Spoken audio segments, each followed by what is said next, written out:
As pesquisas do programa de hoje são desenvolvidas no IPTESP, Instituto de Patologia Tropical e Saúde Pública da UFG. A primeira delas você já confere agora. Estamos no Laboratório de Virologia e Cultivo Celular da UFG com a professora Menira, que desenvolveu um trabalho com pacientes que foram submetidos a transplante de medula óssea. Professora Menira, esses pacientes estão mais propensos a adquirirem doenças virais? Isso. Então, esses pacientes são considerados imunocomprometidos e aí com isso, então, eles são sujeitos, né, a diversos tipos de infecções por bactérias, fungos, parasitas e vírus. O transplante de medula ele é uma terapia, um tratamento para algumas doenças do sangue, hemoglobinopatias, doenças autoimunes e também como forma de terapia e possivelmente cura de algumas leucemias. Mas durante o condicionamento, o preparo desse paciente e após o transplante, ele sofre uma imunossupressão. É o sistema imunológico dele que está um pouco debilitado. Sim, ele é realmente de propósito, às vezes para evitar a rejeição ao próprio enxerto, a medula que foi recebida. E é aí que o vírus pode entrar em ação. Que é a medula que vai reagir com as células do hospedeiro. E aí, por isso que dá essa baixa, né, no sistema, prepara o sistema imune, prepara o organismo para receber o enxerto. E aí, com isso, pode ser que esses micro-organismos que talvez uma pessoa saudável não causassem tanto dano, né?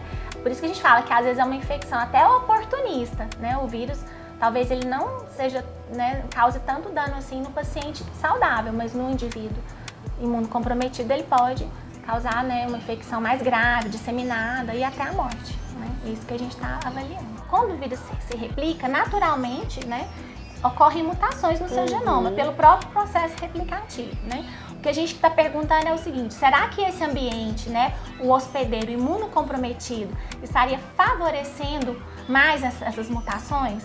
Né? Será que o vírus estaria aproveitando desse ambiente, né, para evoluir de uma maneira diferente do que, por exemplo, numa criança saudável, num indivíduo adulto ou até num idoso, né? Então a gente vem monitorando esses pacientes para avaliar a infecção por esses vírus e também realizar a caracterização molecular desses vírus, determinar o processo evolutivo de alguns desses vírus nesses pacientes.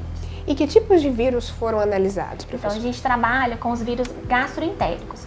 Então são vírus que têm um tropismo, uma predileção pelo trato intestinal, pelo trato gastroentérico. Adenovírus, os norovírus, bocavírus, são os principais vírus que a gente vem trabalhando. Por falar nessa transmissão, professora, a forma de transmissão desses vírus analisados? Ela é fecal-oral, então ou é por água ou alimento contaminado, ou fomites, que a gente fala, que são objetos contaminados. Então coloca alguma coisa na boca, ou contato, né? Põe a mão no lugar contaminado, põe a mão na boca. A criança faz muito isso, né? Utensílios, objetos que possam ser levados à boca, né? Mais nesse sentido, assim. Ou partículas suspensas que possam ser engolidas, né? Aí já é mais raro, de um vômito, por exemplo. Aí ficam suspensas no ar e outra pessoa pode engolir. Para além dos sintomas, quais os prejuízos que esses vírus podem causar a esses pacientes que têm já uma situação diferente, diarreia, que pode ser crônica, né? Vômito, que desidrata muito rápido. Então, basicamente, esses dois sintomas, né? Mas aí a gente tem que continuar avaliando. Será que não estariam associados a outros sintomas também, por eles serem imunocomprometidos, né? E para a gente detalhar um pouquinho mais aqui no laboratório, vocês traziam o material e qual o processo aqui? Você comentou o material é coletado por enfermeiros especializados, aí a nossa aluna vai lá, busca, traz acondicionado, né, nas caixinhas com gelo e tudo. E aqui, então, essas amostras são numeradas, catalogadas, alicotadas, que a gente fala, né, divididas em frascos próprios e são armazenados no freezer -80 e no -20. E a partir daí, então, a gente começa os testes. Prepara, então, a suspensão fecal para fazer a pesquisa dos vírus e o soro, a gente separa, né, o soro do sangue. O que a gente quer mostrar? Que um vírus gastroentérico pode também se disseminar através do sangue. E isso poderia ter um prejuízo, porque ele poderia ir para outros órgãos. Então, por exemplo, adenovírus tem tropismo também por outros órgãos. Então, às vezes é importante realmente avaliar se há essa disseminação no organismo. Com 21 pacientes, o que vocês observaram em termos de porcentagem? Esses vírus estavam realmente nas fezes e no sangue desses pacientes? Então, a gente observou altos índices de infecção, né, para adenovírus, citomegalovírus, bocavírus e considerável positividade também para os norovírus. Então, a gente observou realmente esse alto índice, né?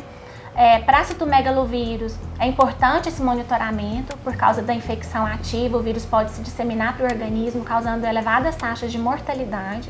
Então, a partir desse monitoramento, a gente, inclusive, auxiliou na redução dos custos hospitalares, bem como das taxas de mortalidade. Então, realmente é um ganho altíssimo, né, tanto para a equipe clínica quanto para os pacientes. E para os outros vírus é interessante porque eles são negligenciados mesmo, eles não fazem parte da rotina de acompanhamento.